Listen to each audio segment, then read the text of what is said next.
Esta parte está dedicada a pesos y medidas. Entonces tenemos una parte colgada en la pared que son romanas, algunas del sistema métrico decimal, el actual, pero hay algunas que son todavía del sistema métrico valenciano. Es lo mismo que nos ocurre con aquellas piezas para medir vino o estas piezas para medir grano. Lo mismo nos ocurre con el cántaro, el medio cántaro y el cuarto de cántaro, que eran para medir aceite, y las medidas estas más pequeñas. En el tema de peso también aquí tenemos arrobas, que es la pieza de piedra, y la pieza esta hexagonal que hay, las dos piezas hexagonales, aquella es la arroba, la media arroba, y estos son los 10 kilos y los 5 kilos. Correcto. Lo que me llama la atención es en las medidas de vino, Paco, enchufa ahí, por favor. El agujerito del jarro es el límite, ¿no? Debe ser eso, ¿no? El agujerito es el límite, es decir, hasta ahí era la medida. Y hay otra pieza que también tiene la medida, que es la varita que llevaba para concretamente arrasar la medida, que no colmara. Es esta. Es la varsella, la mitja varsella, l'almut, el mig almut y la mesureta. En esta zona lo que tenemos es los objetos que se utilizaban hasta bien entrados los años 60 para los trabajos domésticos. Por ejemplo, aquí tenemos una colección de cazuelas, ollas, incluso tapaderas, cafeteras, cazo y bueno, y toda una serie de material que se usaban para cocinar y para hacer las cosas. Y aquí, por ejemplo, tenemos un hornillo de carbón hecho con un bote de hoja de lata. Tenemos allá uno de una cocina económica, también de carbón, y aquel que es un hornillo de serrín. Se llenaba de serrín y se encendía y tal. Tenemos la cuerda con el pozal para sacar el agua de los pozos o las cisternas, y aquello que parece una áncora con 4 ganchos, esto era para sacar los cubos que se descolgaban o se les caían dentro del pozo. El agua no era corriente en la casa, por lo cual pues había que tener el canterer. En la mayoría de las casas había canterers que eran de obra, hechos en una de las paredes, y se colocaban los cántaros. En otros ya eran estos, como este de madera, que se apoyaban a una pared, a veces con algún garfio de hierro, tiene los dos agujeros para ello, y ahí se colocaban los cántaros para tener el agua pues al día. Y abajo lo que son unos bacines, 2 bacines, uno de niño y uno ya mayor, que son lo que serían orinales antiguos, ¿no? Y una serie de jarras que normalmente se utilizaban para la leche.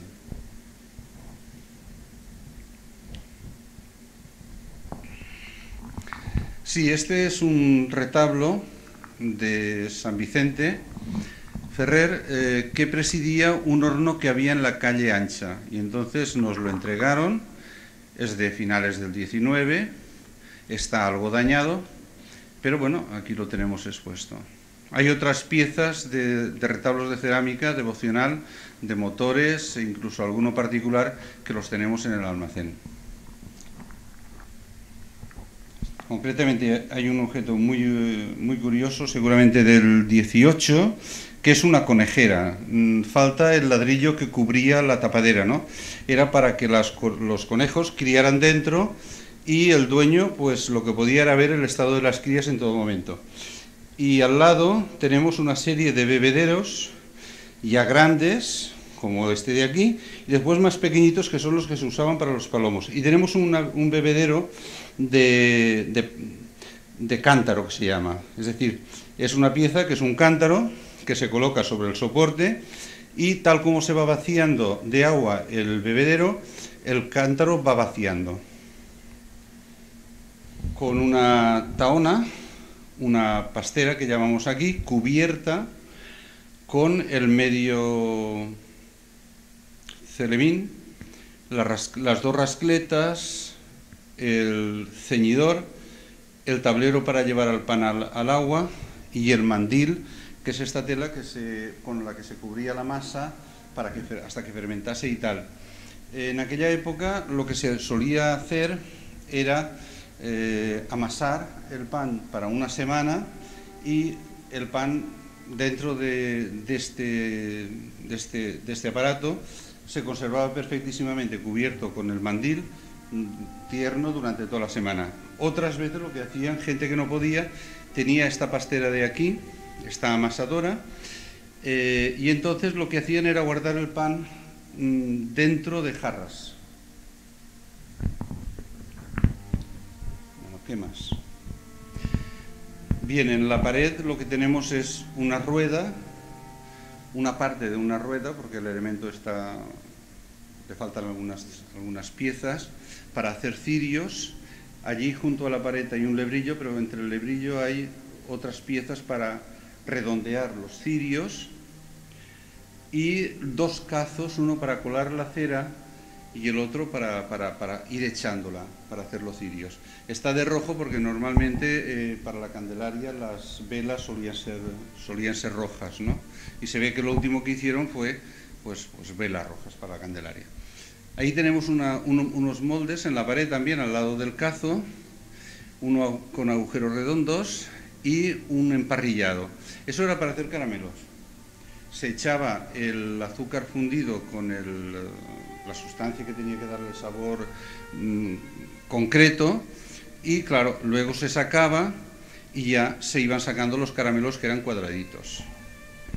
En la parte de abajo lo que tenemos son una serie de moldes, concretamente de repostería, ¿no? Para hacer magdalenas, para hacer mantecados o para hacer tocinos de cielo y tal. También tenemos unos aparatos allí en la pared de madera, unos moldes que era para hacer panes de higo con almendra. Entonces se partían los higos secos, se mezclaban con las almendras y se les daba esa forma o bien cuadradita o bien redonda. En la esquina lo que tenemos es lo que aquí llamamos una esmuñidora, que era para ordeñar las vacas, sobre todo las cabras, y después tenemos las falselles, que son los moldes para hacer concretamente los quesos. Este molde en verde que hay, rectangular, es del siglo XVIII, está firmado por el ceramista y era para hacer el dulce de membrillo. Y la pieza que hay debajo, que es de cobre, esa coladera, era precisamente para escurrir el membrillo, para que no tuviera tanto residuo de agua. Bueno, en los lugares donde se guardaba el pan o se guardaba la comida, antiguamente el pan en hules hemos visto que se solía guardar a veces colgado en unas perchas de madera. Y en la parte baja solía haber un cordel con un plato agujereado en el centro para que los ratones no pudieran subir.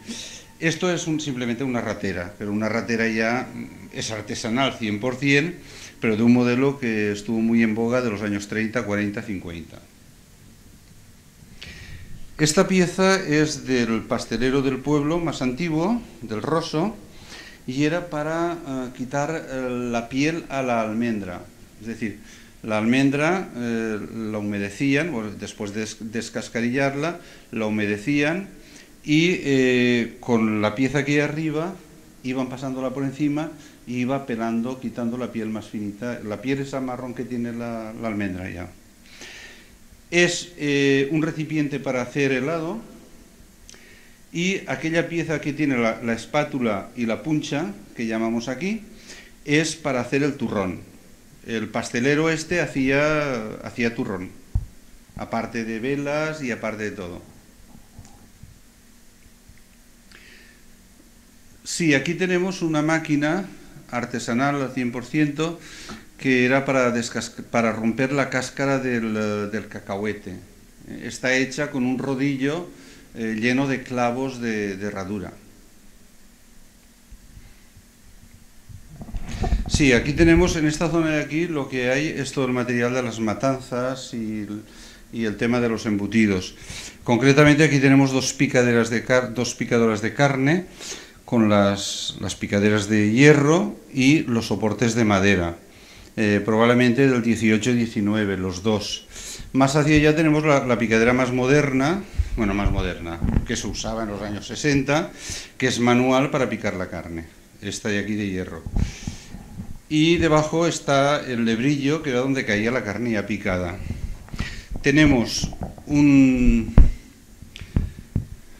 una gran pieza de cerámica con la batidora para batir la sangre para que no cuajara, para poder hacer las morcillas con posterioridad. Allí tenemos la embutidora y posteriormente ya la caldera donde las morcillas y ciertos embutidos pues había que pasarlos por agua caliente pues para terminarlos, ¿no? Luego ya se secaban, pero en principio por agua caliente. Allí al fondo hay una serie de jarras, hay una del 18, interesantísima, que es la que está más hacia el fondo, seguramente es de vino, y las otras dos son dos jarras de aceite, para guardar el aceite que se producía en Nules. Nules, en el siglo XVIII y XIX, uno de los productos más importantes que tenía era el vino, y del vino lo que hacían era, había varias fábricas para sacar el aguardiente. Y evidentemente también había una zona de olivar importantísima y se producía muchísimo aceite. Lo que tenemos es las herramientas que se usaban para la trilla, para el trabajo de la era.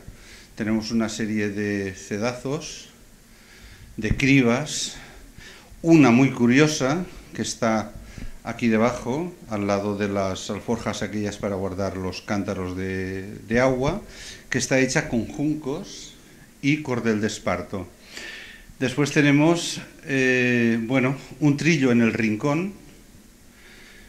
En el rincón hay un trillo y una pala bastante grande, lo mismo que la que hay arriba del todo, que eran para hacer los montones de paja cuando la trilla, los pajares que llamamos, ¿no?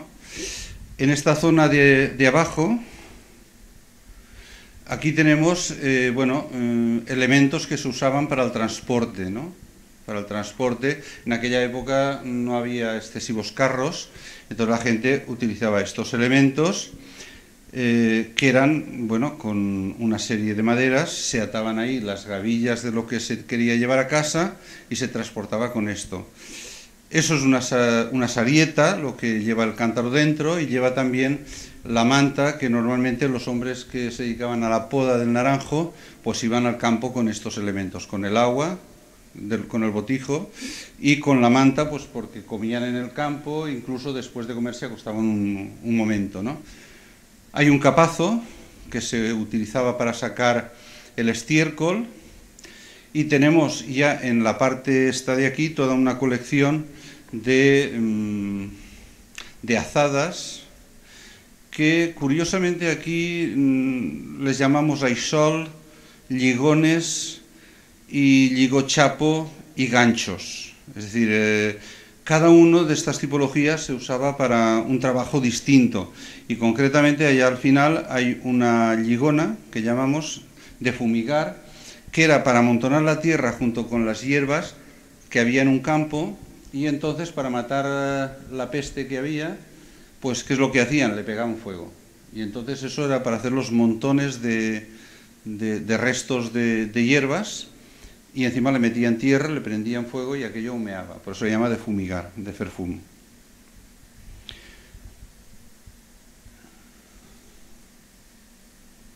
En la pared tenemos una colección de hoces, en primer lugar, y luego también uns palons, pero son palons para escarbar los troncos de los naranjos, que tenían problemas de que se corrompían. Entonces los excavaban por los lados, los dejaban completamente en el aire para que fueran secándose y no deteriorándose más. Y abajo ya hay herramientas de la poda, de sanear los naranjos con las mazas de madera, y después ya unos medidores de calibre de naranjas.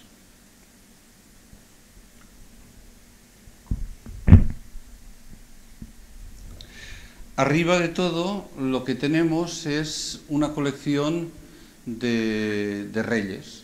de reyes concretamente de los arados, de distintas tipologías. Y también hay un yugo de bueyes, porque aunque tenemos la idea, la gente así de mi edad y un poquito más incluso, de que quienes araban en los campos eran los caballos, pues resulta que en Nules los bueyes se usaban para arar, como en algunas zonas del norte de España pues todavía hoy en día se usan, ¿no? Sí, estas piezas de aquí son rulets que llamamos, que se usaban para ir entre los surcos, y entonces lo que hacían era trabajar la tierra que había entre los surcos de tierra donde estaban las plantaciones de cosechar, ¿no? Esto es els timons, que era para el arado. Este arado es un arado pues para trabajar la tierra, y lleva estimons, hay un látigo, hay una maza de madera, una cuña y el timón exactamente para poder cogerlo, ¿no? Aquí debajo hay otro arado de hierro ya, este es de hierro, y en el centro de esta tarima que tenemos aquí, lo que vamos a ver es el arado romano tradicional que se mantuvo aquí pues hasta los años 60.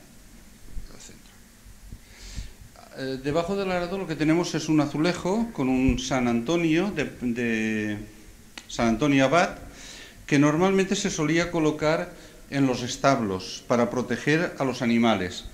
Y en la parte esta, sí, ahí hay unos zapatos para que cuando el caballo perdía la herradura, para no dañarse la pezuña, lo que hacían era ponerle esas herraduras con correas hasta que llegara al sitio donde estaba el herrero y por lo tanto pues rectificar el problema. Tenemos una serie de elementos que eran los que distinguían, además del uniforme, evidentemente, a los guardias rurales.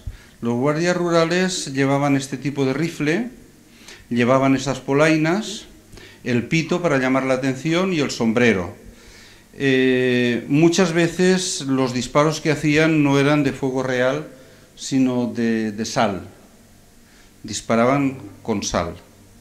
Los cartuchos iban cargados con sal y con esto, bueno, no pasaba lo que está pasándonos hoy en día con tanto robo y tanta historia, ¿no?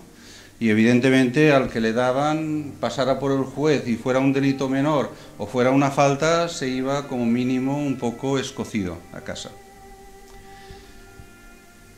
Sí, aquí en la pared tenemos ganchos, rulet, rastrells y tauladores. Es decir, todo elemento, toda una serie de elementos que se dedicaban para el cultivo de la huerta, para la hortaliza, para allanar el suelo después de echar la siembra y tal. Nules tenía cultivo de secano, de riego o huerta, y después la marjalería, que la veremos ahora. Es modelos de lo que aquí llamamos tablaora de ganchos, de reyes, y hay una muy curiosa, que es esta más pequeñita de abajo, no la del todo, sino esta de aquí, que concretamente es una de lligonets. Tiene una serie de azadas ahí junto con los ganchos o tallants, ¿no?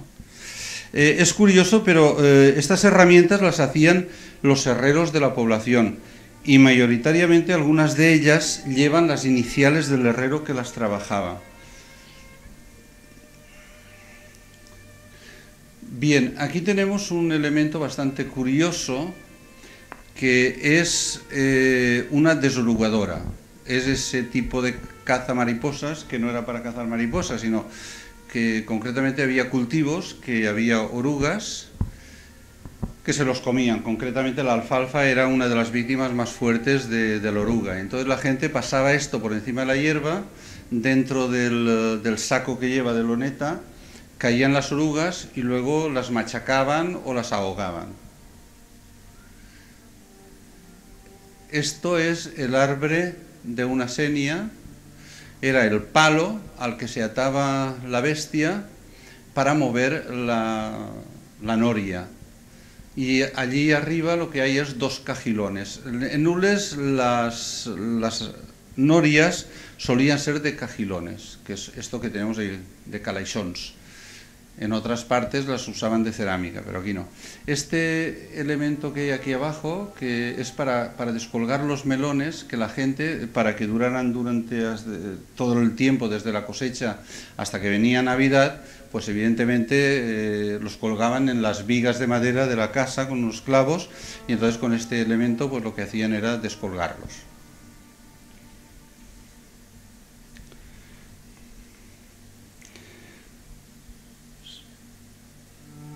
Sí, aquí lo que tenemos ahora es, por una parte, un farol de regador, la tanda por la que se dividía el agua entre las poblaciones de Nules y de Burriana, era de 24 horas o una serie de días seguidos, o sea que tanto se regaba por la mañana como por el día como por la noche, ¿no? Y entonces los regadores, lo que se utilizaban en días que no hubiera luna, era este tipo de faroles para guiarse. Hay una guadaña, un hilo para concretamente trazar surcos de forma recta, y después aquí hay una serie de mazas para picar, para sacar la simiente a las plantas, ¿no? A la hierba, sobre todo, hierba o lo que sea.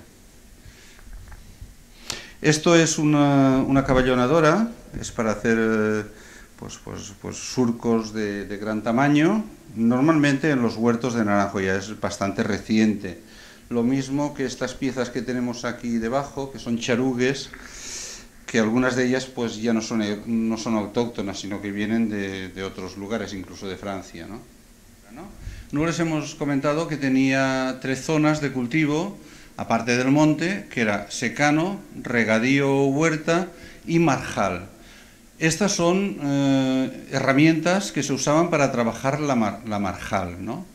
Dragas y taulaores también.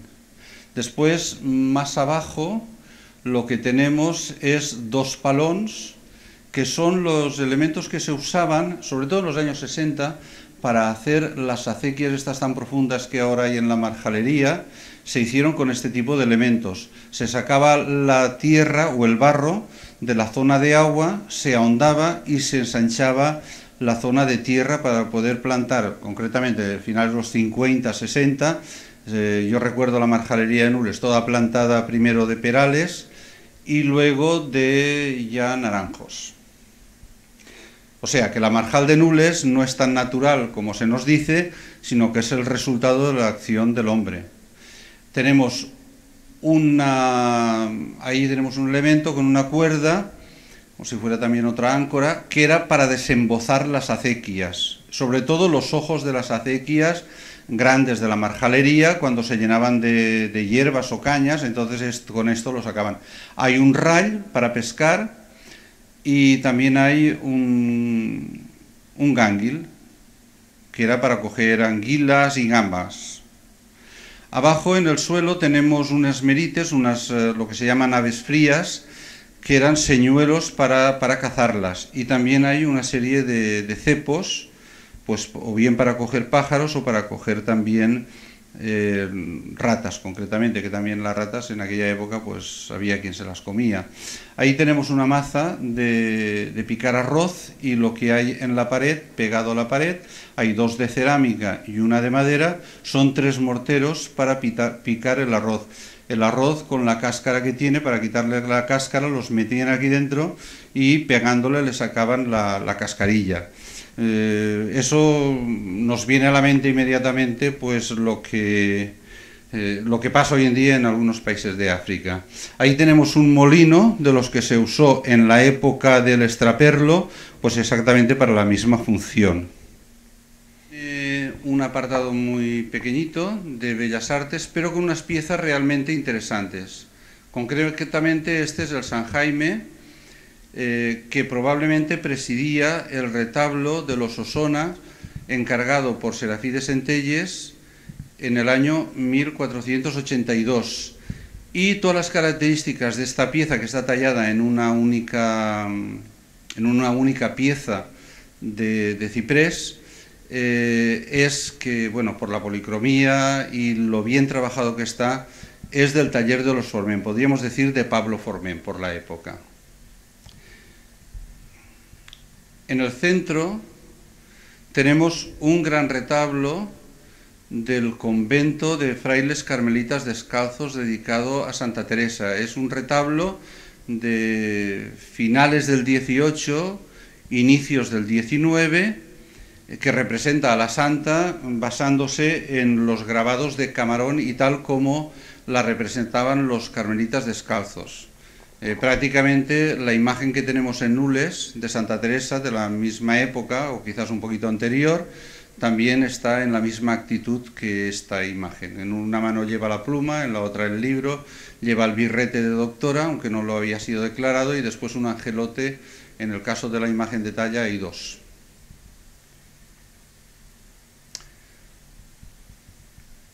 Sí, esta pieza probablemente sea una clave de la iglesia gótica inaugurada en el año 20 del pontificado de Benedicto XIII. Es la gran iglesia gótica de Nules que, bueno, las claves de piedra se revestían con otras claves de madera mucho más trabajadas y además policromadas.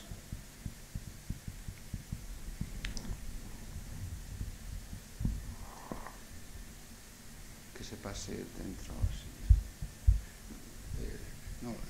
Sí, esta es seguramente es una imagen de San Pedro. Ha perdido la policromía porque estuvo años y años colgado en una pared al lado de la iglesia mayor, en una casa particular de alguien que debió de esconderlo. Pero pasó la guerra, se derribó la casa y estuvo mojándose durante muchísimos años.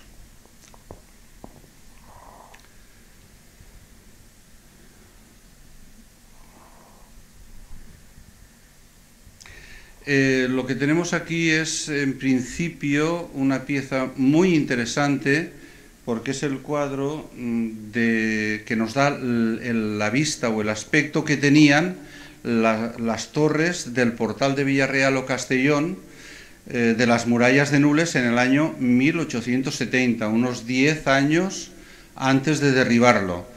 Es curioso porque nos está aportando una serie de documentación, como las barbacanas que tenían, las almenas de la muralla. Las murallas de Nules eran almenadas, y más o menos la altura, porque la casa que vemos, el tejado, era una casa de 2 plantas, o sea, de 2 plantas, no, de 2 pisos, planta baja y 2 pisos, con lo cual estamos calculando más o menos unos 11 metros de altas las murallas. La particularidad que tenían es que tenían un corredor por arriba para andar, un andador por el lado de las almenas, y el ancho de las murallas, cuando se derribaron, la gente recuerda, o cuando se reconstruyeron, antes de derribarlas, después de las guerras carlistas, que los carros pasaban por arriba. Realmente las murallas tenían 2,20 metros de grosor en su base, que es lo que nosotros hemos podido comprobar pues a pie, ¿no? Es decir, cuando se ha hecho una excavación hemos visto que el ancho de la cimentación, de la base de la cimentación, era 2,20 metros, 2,50 metros. Que apareció en Nules después de guerra, seguramente alguien, con el afán de rapiña que había, lo debió de traer y lo debieron de dejárselo aquí medio olvidado ya.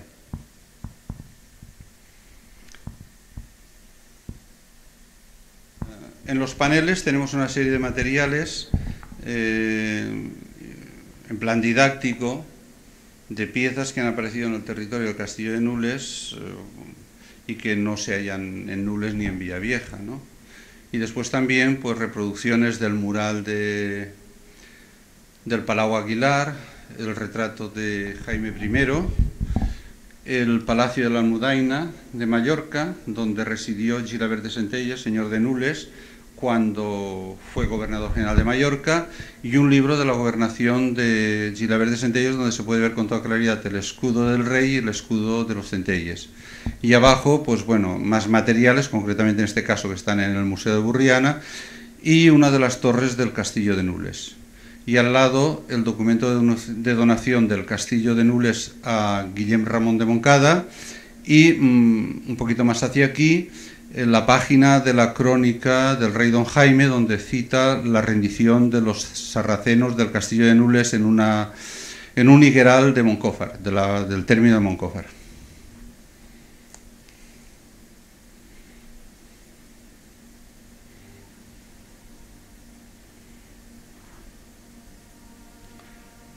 Ahora que estás en lo que hay en la vitrina, ¿no? Las piezas que hay en las vitrinas son piezas medievales, árabes o cristianas, procedentes del Castillo de Nules en este apartado. Son piezas de hallazgos procedentes de hallazgos casuales, no de excavaciones sistemáticas.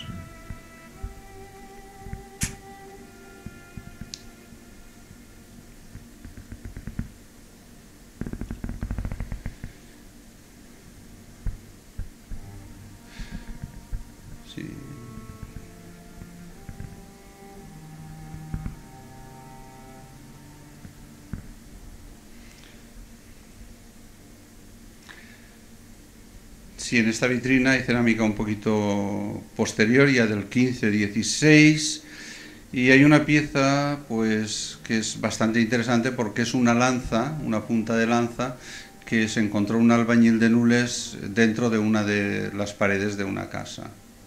Después hay un grupo de cerámica encontrada en la plaza del convento de Nules. Pero bueno, este sería el apartado que hace referencia a la romanización, donde hay piezas muy importantes como el área de Santa Bárbara, del santuario romano de Santa Bárbara, o las dos lápidas, la del Salvillacs y la del altar de la Alcúdia, dos lápidas romanas importantes. Hay una ánfora también, perfectamente conservada, muy bien conservada, procedente de la zona de la playa de Nules, que está frente al Camino del Mar, donde suponemos que hubo un cargador, lo mismo que tenemos documentado que hubo otro cargador al final del Camí del Cabesol, donde está actualmente el estany. Y en el suelo lo que tenemos es un molino ibérico al fondo, de barquilla, y más hacia aquí pues otro molino ibérico, procedente también del término de Nules.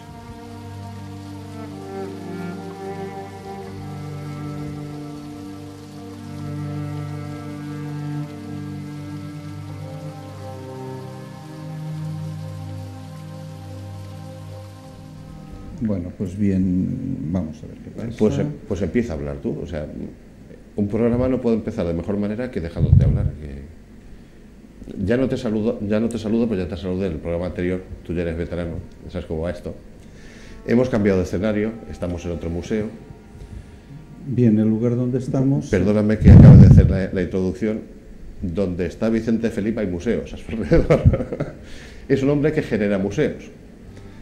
Cuéntanos, Vicente. Bueno, primero, bienvenido otra vez.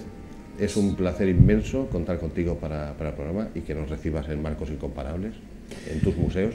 Bien, yo os tengo que agradeceros el que por medio de los museos de Nules se puedan divulgar, y se puedan divulgar también situaciones que pienso que vale la pena que se conozcan porque son positivas. No son negativas.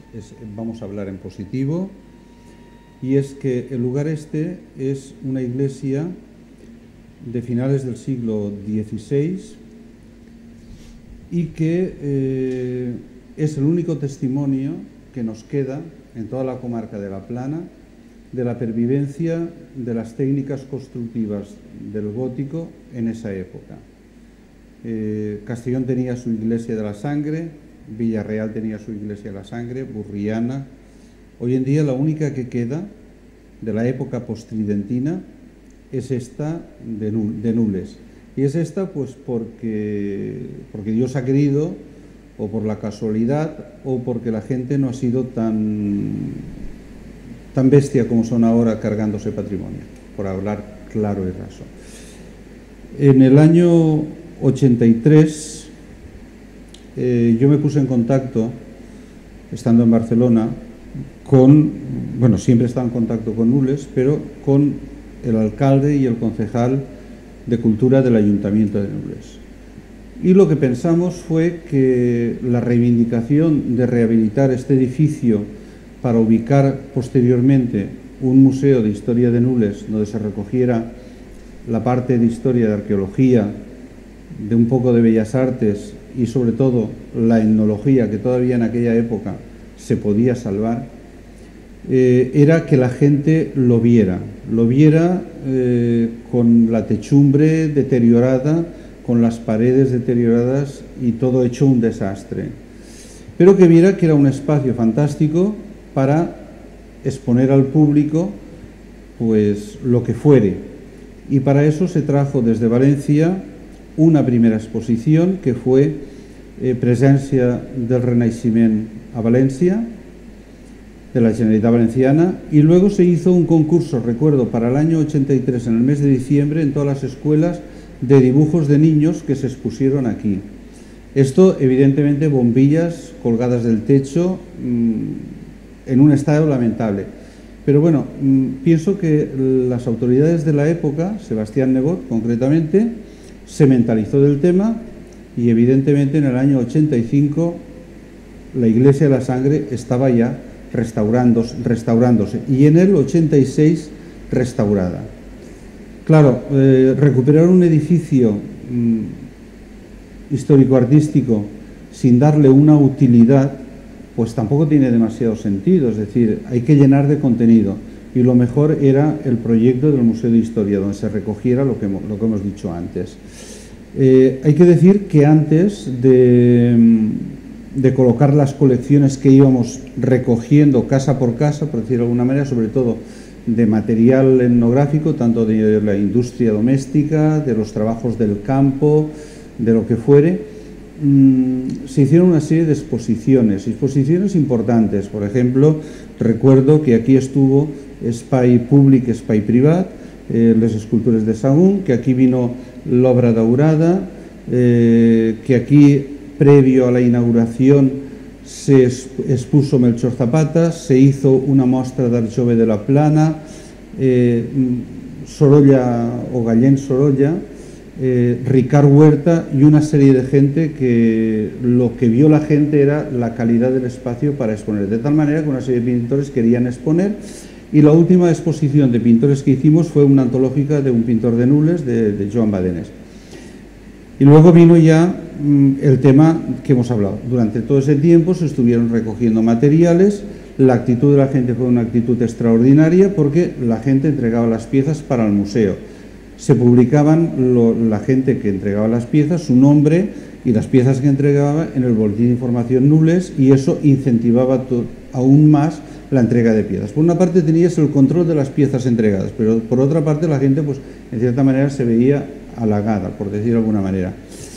Una vez inaugurado el museo, se hizo una exposición provisional, que todavía es la que tenemos hoy en día. Un apartado de arqueología, un apartado de bellas artes y después todo el apartado de etnología, que es el apartado realmente potente e importante, dado que de las piezas que tenemos de etnología habrá un 50% expuesto. El resto se encuentra en el almacén, que está situado actualmente en la antigua Cámara Agraria. El papel del museo, además, era de divulgar y recopilar material, conservarlo y después divulgar. Y no solamente se recuperaron piezas desde el punto de vista material, como es lo que habéis podido ver, sino que además recuperamos patrimonio inmaterial.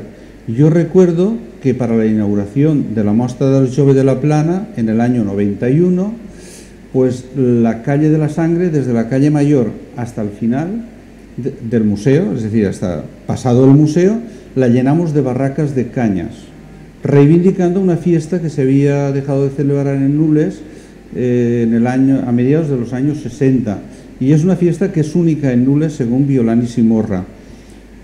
Al año siguiente, en el 92, me parece que fue, hubo una mostra del llegat de la Iglesia a Nules, es decir, una muestra del legado patrimonial, histórico-artístico de la Iglesia en Nules. Aquí vinieron cálices, copones, imágenes, guiones, estandartes, vino todo.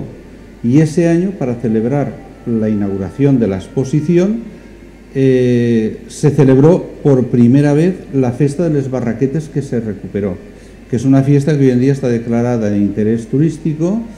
Y bueno, pero el origen fue eso, la buena relación que había entre alcaldía o corporación municipal, que se comprometió in eternum, por decirlo de alguna manera, a cortar cañas y llevarlas a los colegios o a los padres de los niños, para que los niños cada uno se hiciera su barraqueta, y por la tarde del viernes siguiente, el viernes de la octava del Corpus, pasar el Santísimo entre las dos hileras de barracas donde están los niños de muy corta edad sentados. O sea, lo que aquí llamamos un convoy tremendo, o una juerga tremenda, una alegría tremenda, pues para las madres, para las abuelas y los familiares de los niños, que bueno, que orgullosísimos están sentados debajo de la barraqueta mientras pasa la procesión.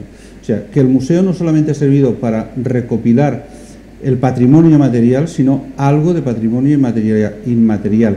Hubo algo que falló, que se intentó recuperar ese mismo año, que fueron los enramaes, pero solamente se hizo ese año. Era algo que la gente no asumía, no tenía el aliciente de los niños y la implicación de los padres y abuelos en toda la historia, y por lo tanto aquello no fue asumido por el pueblo, y eso podemos darlo ya por perdido completamente.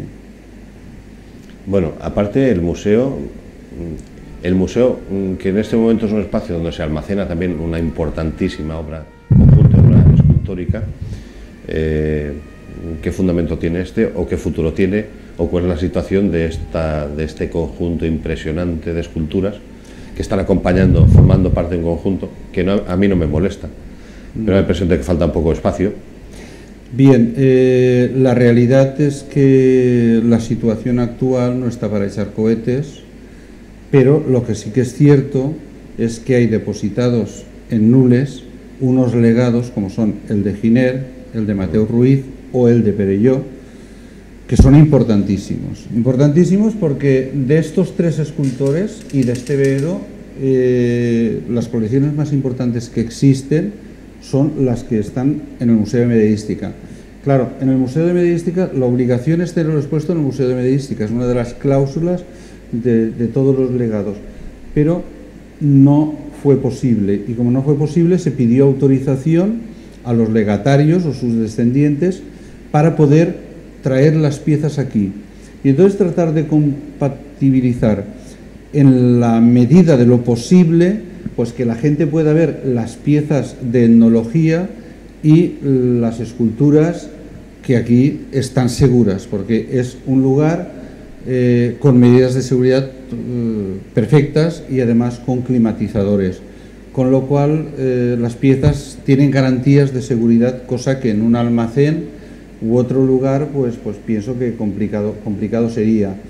Por otra parte tenemos que cuando la gente viene a ver el museo, tiene oportunidad de ver el Museo de Historia, al menos el apartado de etnología, y al mismo tiempo poder comprobar la colección tan importante de esculturas que tenemos. En este momento son 146 esculturas, mayoritariamente de primera línea. Bueno, la obra de Perelló ahí está, y la obra de Ramón Mateu o de Giner y de otros escultores también está.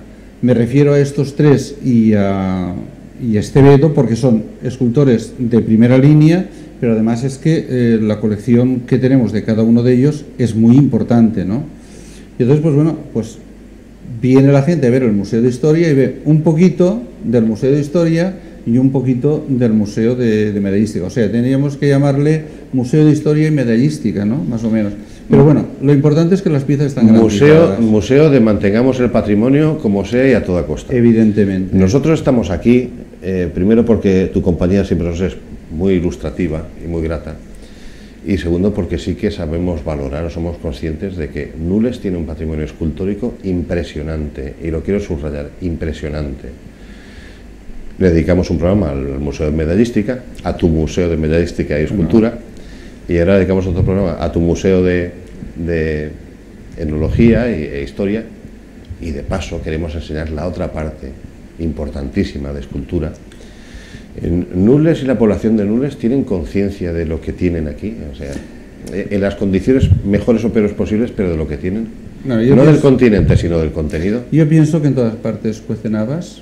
La gente de Nules es una gente extraordinaria. Pienso que hay gente que es te están viendo, o sea, muy consciente, ¿no? Sí, sí, no, te están viendo. Ellos saben perfectamente que yo soy una persona que digo lo que pienso y hago lo que siento, ¿no? Entonces es una gente extraordinaria. Pero en todas partes hay mentecatos que a lo mejor te hablan de caps, pues están dando su talla y su nivel cultural.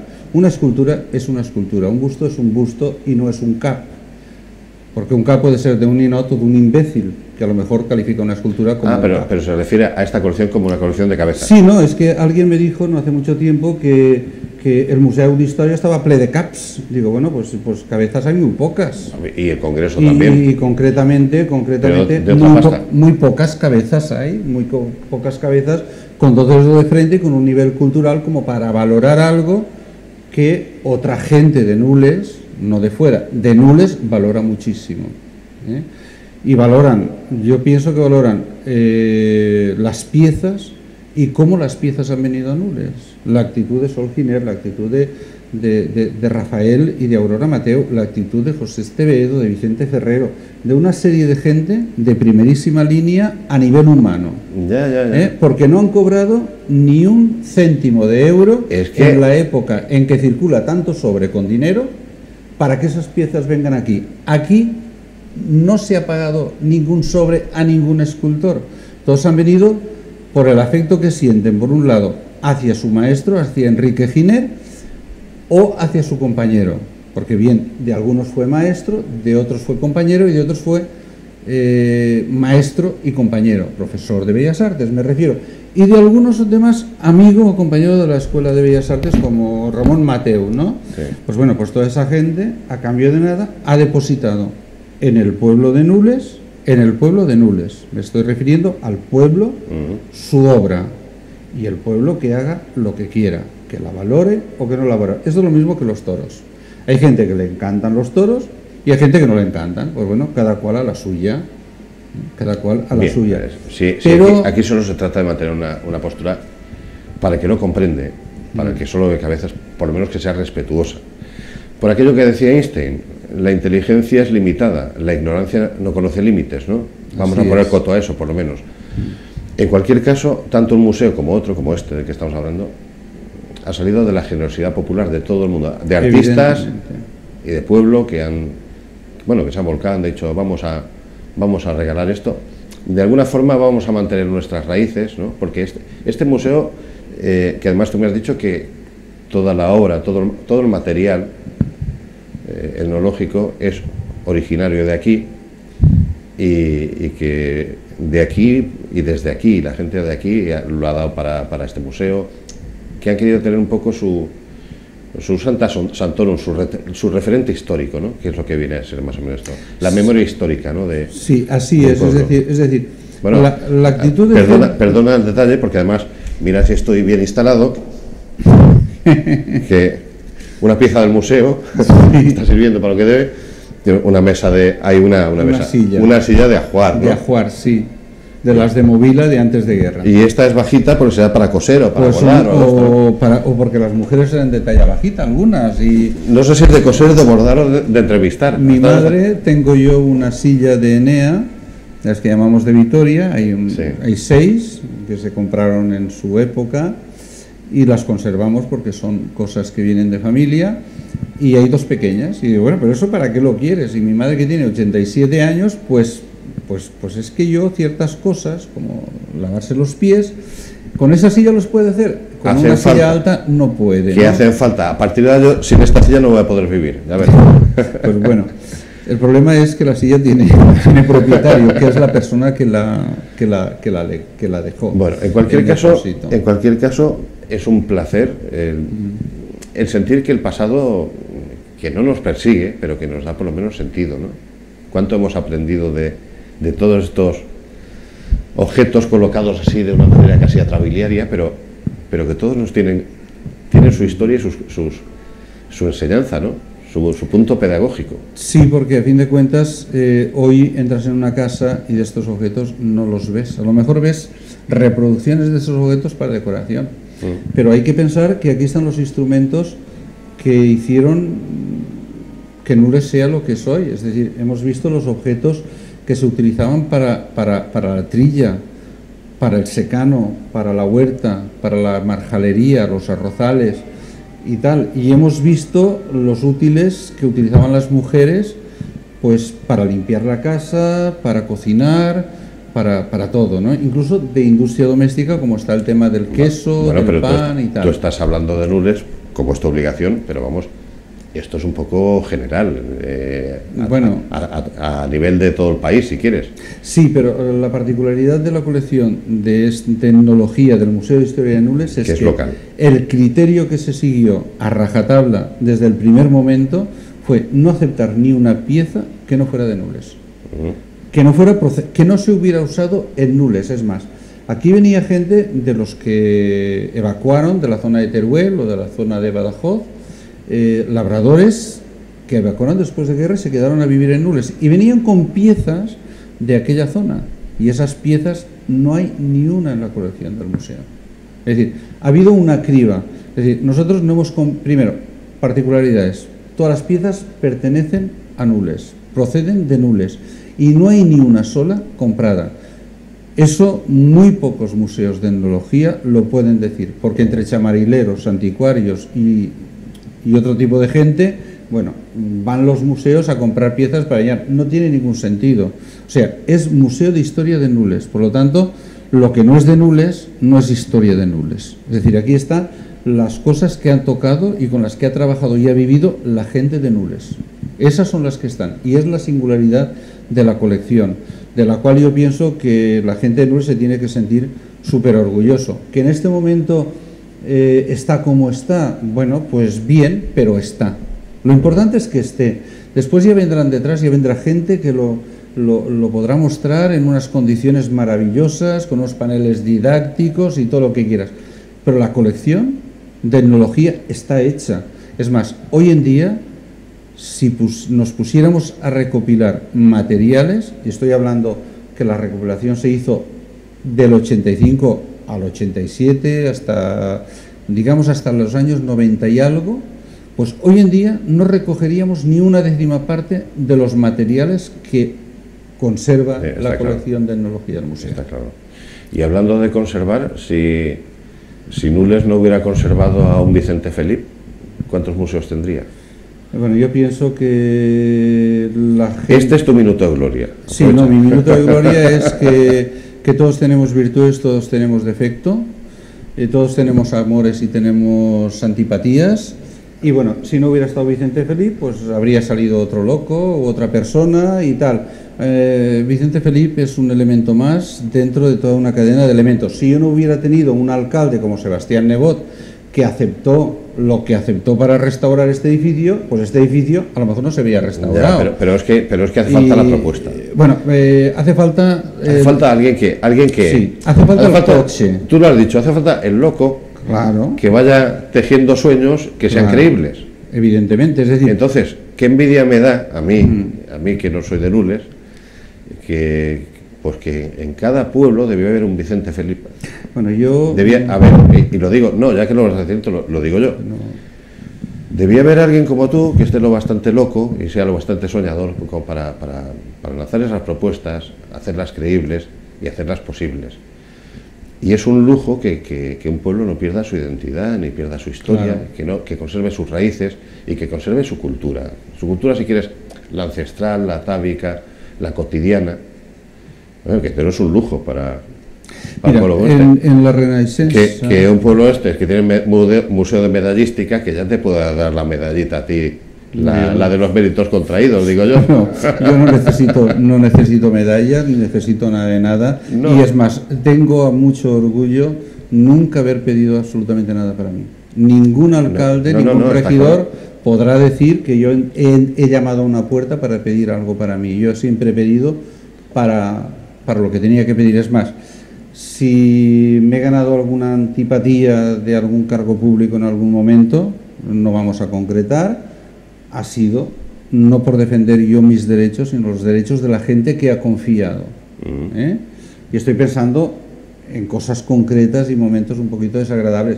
Pero bueno, que están así, que esa misma gente ha tenido una actitud muy positiva hacia el museo también. Es decir, lo que pasa es que yo quizás pues hilo un poco demasiado fino, ¿no? Claro, aquí las sensibilidades son distintas, y entonces hay gente pues que prioriza, ¿no? La escala de valores que tiene es la que tiene, pues bueno, pues bien. Alguien tiene que tener una escala de valores un poco diferente, ¿no? Porque si no hubiera diferencia, pues seríamos muy monótonos y muy aburrido todo, ¿no? Pero que Vicent Felip, pues nada, Vicent Felip mientras viva va a estar haciendo lo que tiene que hacer. Va a estar haciendo museos. ¿Tienes algún museo así en vistas? Así pues mira, parece que lo digas en broma. No. Chanza, como dicen los de tu tierra. No, a ver, yo te estoy provocando, porque es que además que sé que tú eres un tipo muy creativo. Mira, te voy a decir muy clarito. De la legislatura anterior, no la otra, o sea, hace ya, imagínate cómo pasa el tiempo, del año 85 hasta ahora lo que ha corrido, y son 8 más 2, 10. Había un proyecto de que Ricardo Pardo Camacho se ilusionó con él, el subdelegado de defensa de la época y hoy en día el director del Museo Militar de Castellón, que era hacer un museo por la paz. ¿Y dónde tenía que hacerse el Museo por la Paz? Pues tenía que hacerse donde está el conjunto de búnkers de la Guerra Civil de Nules, que es el conjunto de búnkers más importante que hay en el arco del Mediterráneo, según Pardo Camacho, no según Vicent Felip. Y entonces se trataba de los 3 búnkers que hay intactos, uno dejarlo como memorial, limpiarlo y dejarlo como memorial, sin más, con silencio y nada más, y otro vestirlo, es decir, rehabilitarlo y vestirlo tal como estaba ocupado por los nacionales, que eran los que lo ocupaban. Después hacer una caja, una gran caja, donde colocar pues una muestra de las fotografías de Nules destrozado por la guerra, nombres de la gente. Tenemos un montón de gente que murió en las batallas de Nules, murieron entre 5 y 7.000 personas, mínimo y máximo, no en el pueblo, sino en el frente.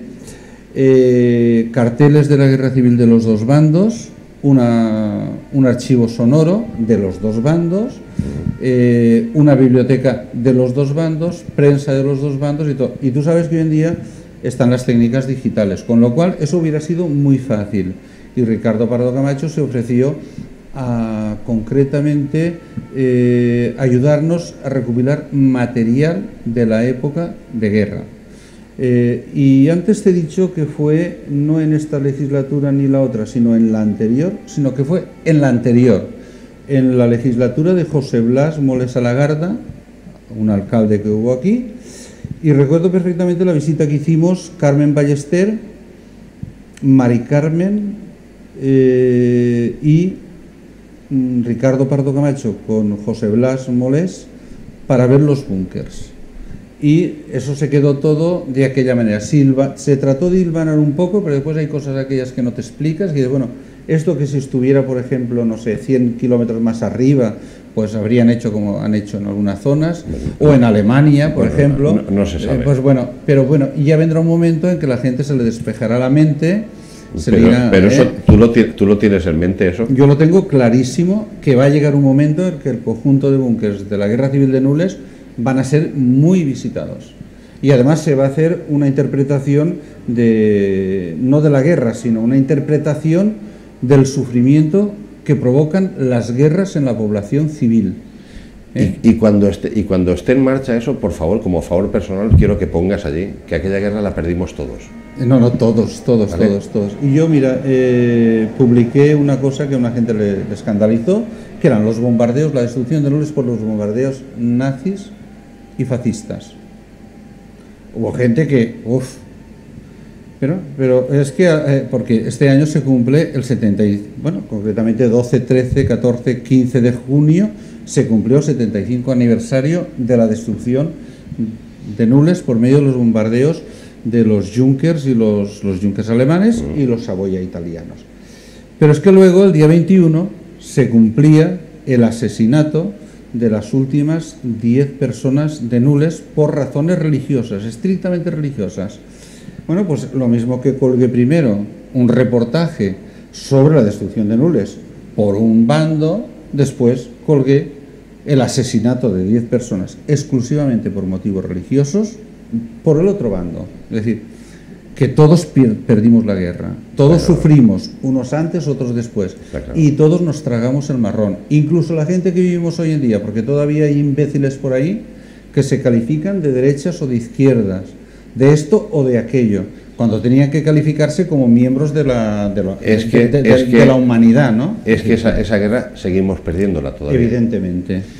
Vicente, no tenemos tiempo, porque el material por enseñar ha sido y es muy amplio.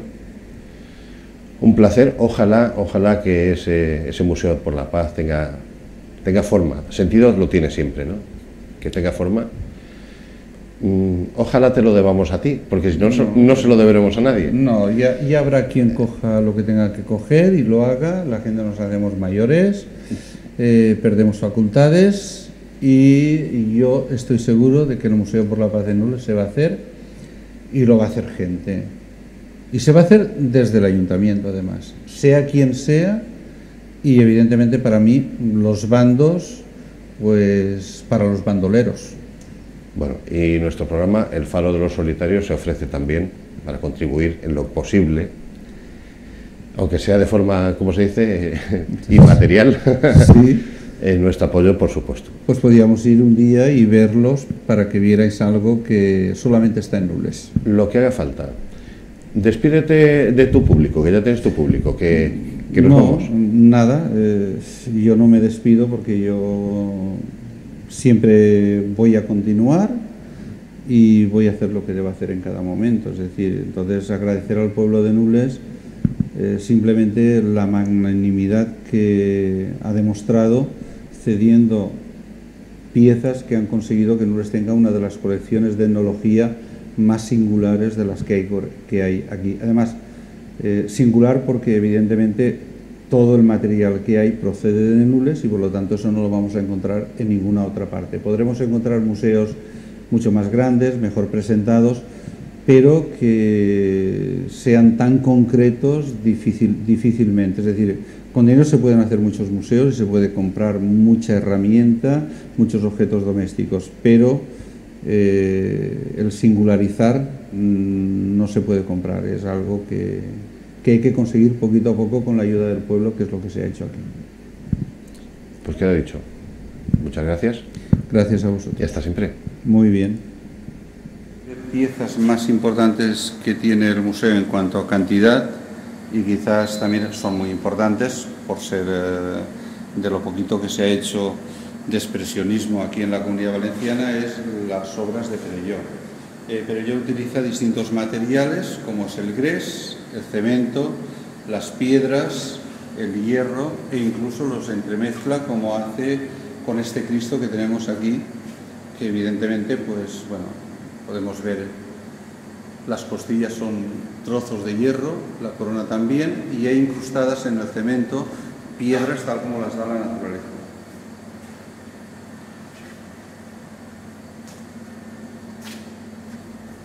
No, yo agarraría esa. Bien, otra pieza que también está hecha con otras piezas que están hechas con el mismo método, la misma técnica, son el violinista este que tenemos aquí y después esta resurrección sobre la peana de madera.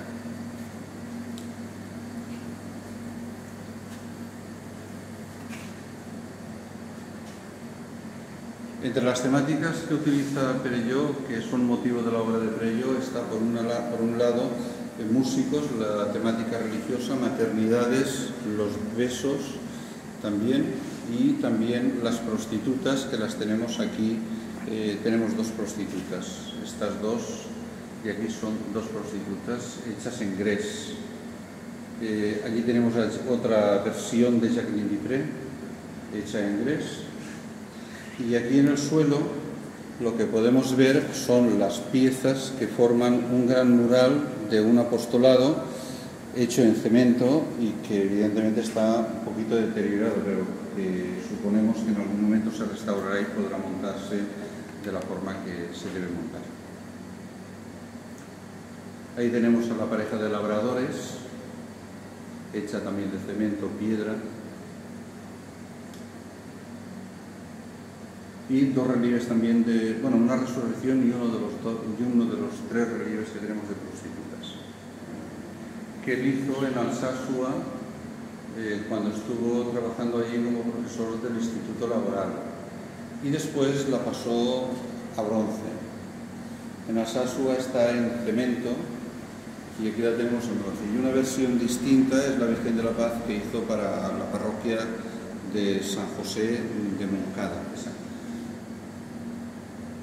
Esa es la segunda versión de las 7 palabras, y al lado lo que vamos viendo es una serie de modelinos de la piedad, lo que él conocía como, llamaba y después, o sea, y después de la muerte, que era la pregunta que él tenía como agnóstico.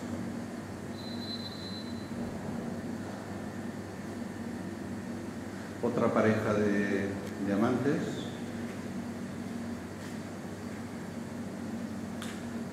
Un estudio para las 7 palabras y una de las piezas más singulares que se le pintó. Esta pieza de hierro, esa cabeza de Cristo, también la hizo en Alsasua.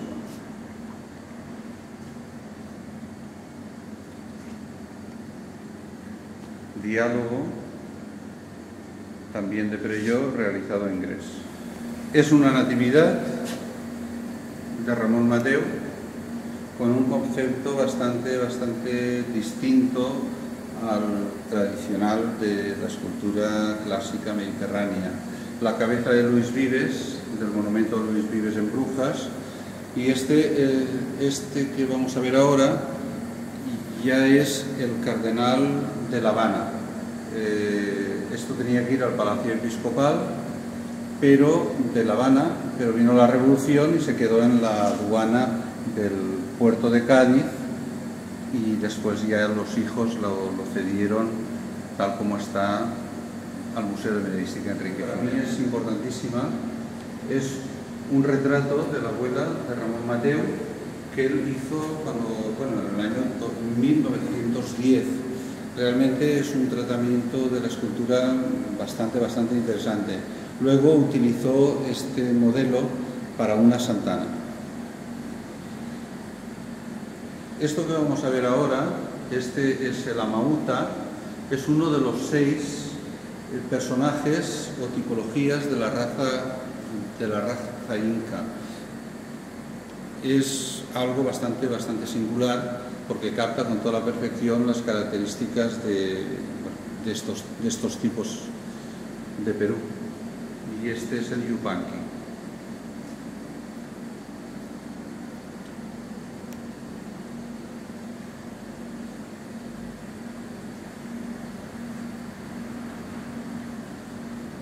José Rivero, que en cierta manera fue un mecenas de él, él fue corresponsal para este periódico, al mismo tiempo que era escultor, hizo el retrato del director del periódico La Marina, que es este personaje que tenemos aquí. El retrato que hizo a su mujer.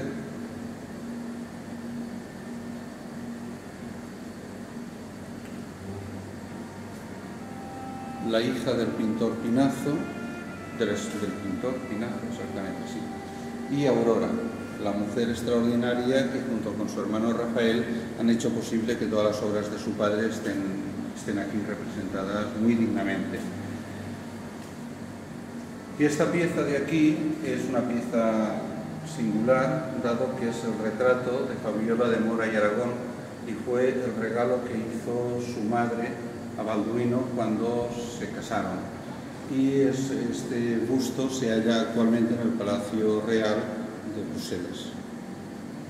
De Giner, y es el retrato de su madre. Es una pieza realmente muy bonita. Este es el retrato o la cabeza de Ramón y Cajal, que preside el hall de la Facultad de Medicina de Valencia. Es de la época que hizo la medalla conmemorativa de la facultad. Las manos de su padre con una lámpara y el retrato de su nieta. De Giner aquí tenemos poca obra en el Museo de Historia, dado que mayoritariamente la obra de Giner está casi toda expuesta en el Museo de Medicina, porque fue lo primero que nos llegó.